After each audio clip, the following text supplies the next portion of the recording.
नमस्कार, मी दीपाली पेडामकर। आज मी तुमच्यासाठी 2 महिने डब्यामध्ये टिकणारी अशी खमंग अशी रेसिपी घेऊन आलेली आहे।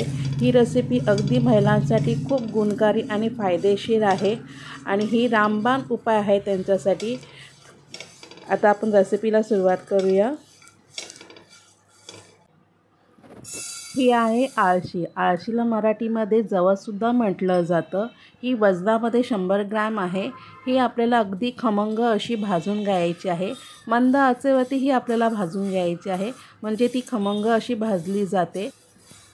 जे स्त्री पुरुष नॉनव्हेज खात नाही त्यांच्यासाठी अगदी फायदेशीर आहे, कारण ह्याच्यामध्ये ओमेगा 3 फॅट ॲसिड आहे। हे हृदयाच्या आरोग्यासाठी फायदेशीर आहे। ज्यांचे केस गळत आहेत त्यांच्यासाठीही फायदेशीर आहे।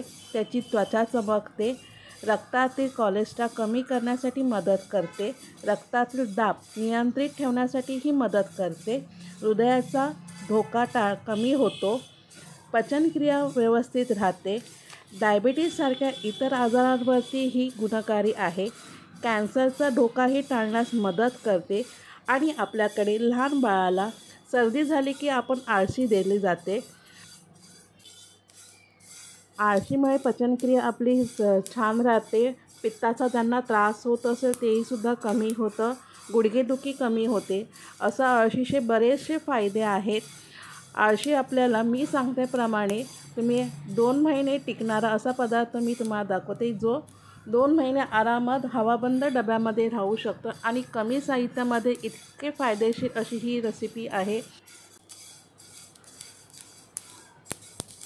आळशी इथं आपल्याला अगदी खमंग अशी लो मीडियम गॅसवर भाजून घ्यायची आहे। इकडे मी कुठेही गॅस मीडियम असा फास्ट केलेला नाही आहे। तुम्ही बघता आता आळशीला असं तडतडीत असा आवाज येत आहे, म्हणजे ही खमंग अशी भाजली गेलेली आहे। बघा, अगदी तिचा तडतडीत असा आवाज येतो आहे। आता मी हिला काढून ठेवते साईडला।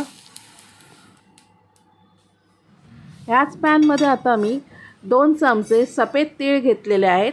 हे तीळसुद्धा आपल्याला लो मीडियम गॅसवरती खमंग असे भाजून घ्यायचे आहेत।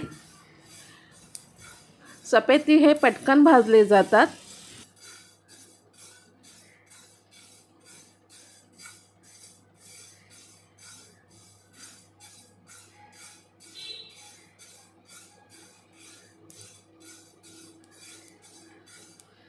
इकडे तुम्ही बघत असाल तिळाला सुद्धा चटत चटत असा आवाज येत आहे। आता हे सुद्धा आपण साईडला काढून ठेवूया। ज्याच्यात आळशी काढली आहे त्यामध्येच आपण हे मिक्स करायचे आहे आणि हे आता आपण थंड होऊन देऊया।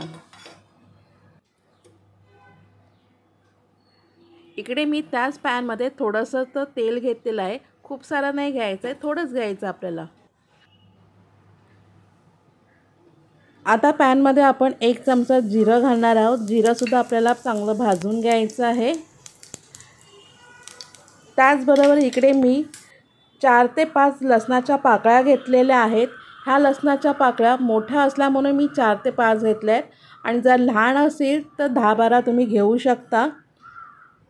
आता हे सुद्धा आपल्याला तेलामध्ये चांगल्यापैकी परतवून घ्यायचं आहे। आता आपण याच्यामध्ये 2 चमचे धने टाकणार आहोत। हे अख्खे धने आहेत। धने टाकल्याने ह्या पदार्थाला खूप छान असा सुगंध येतो।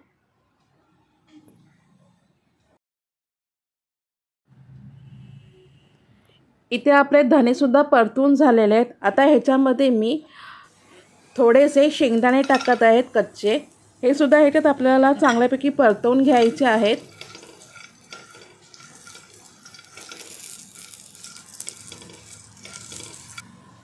इकडे मी कढीपत्त्याची काही पानं घेतले, ती सुद्धा स्वच्छ धुवून घेतलेली आहेत। कढीपत्ता खूप आपल्या शरीरासाठी गुणकारक आहे। याच्याने आपले केस गळणे वगैरे कमी होतं। कढीपत्त्याचं तेलसुद्धा केलं जातं। इकडे आता मी 1 वाटी खोबरं घेतलेलं आहे। सुकं खोबरं हे घेतलेलं आहे।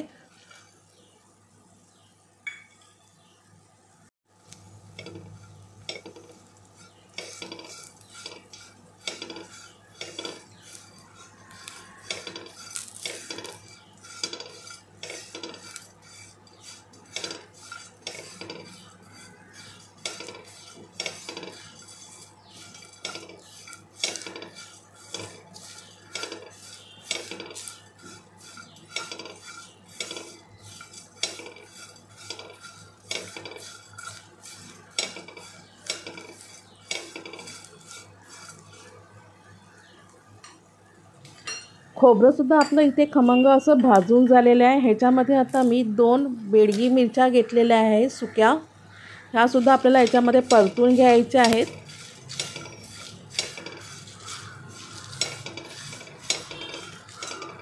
सुक्या मिरच्या पण आपण इथे परतून झालेल्या आहेत आता आपल्या। आता आपण हे सर्व साहित्य आता थंड करणार आहोत।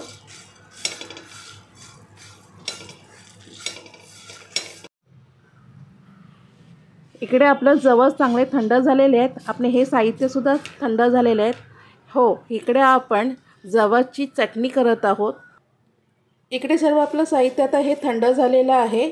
आता हे मी मिक्सरला फिरवून घेत आहे। मिक्सरला फिरवताना आपल्याला अँटी क्लॉकमध्ये फिरवायचं आहे, म्हणजे बंद चालू करून फिरवायचं आहे, तर आपल्याला हे जाडसर वाटून मिळेल।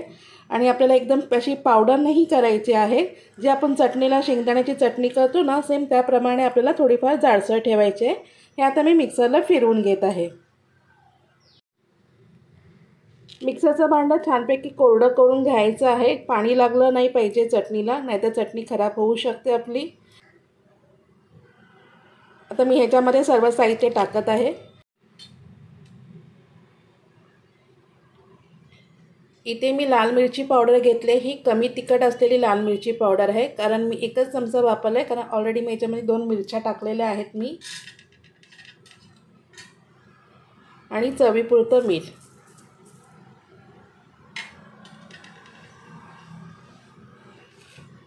आता हे आपल्याला मिक्सरला फिरवून घ्यायचं आहे। इकडे मी मिक्सरला फिरवून घेतलेलं आहे।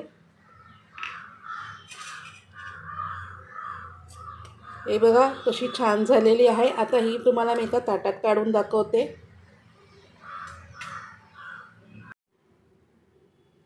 इकडे मी चटणी एका ताटामध्ये काढून घेतलेली आहे। तुम्ही बघत असाल की ती कमी साहित्यामध्ये किती जास्त झालेली आहे।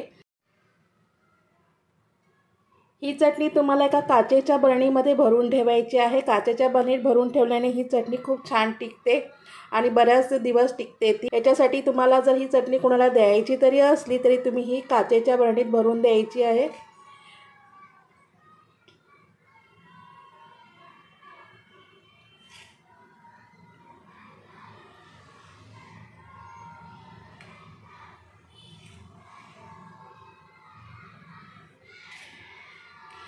तुम्हाला कसा वाटला माझा व्हिडिओ हे कमेंट सेक्शनमध्ये नक्की सांगा। आणि तुम्हाला असं ह्या चटणीमध्ये आणखीन काय फायदे असेल तर हे सुद्धा मला कमेंट सेक्शनमध्ये नक्की कळवा। व्हिडिओ आवडल्यास तर लाईक शेअर करायला विसरू नका, कमेंट पण नक्की करा। चॅनलवरती नवीन असाल तर सबस्क्राईबचं बटन नक्की दाबा।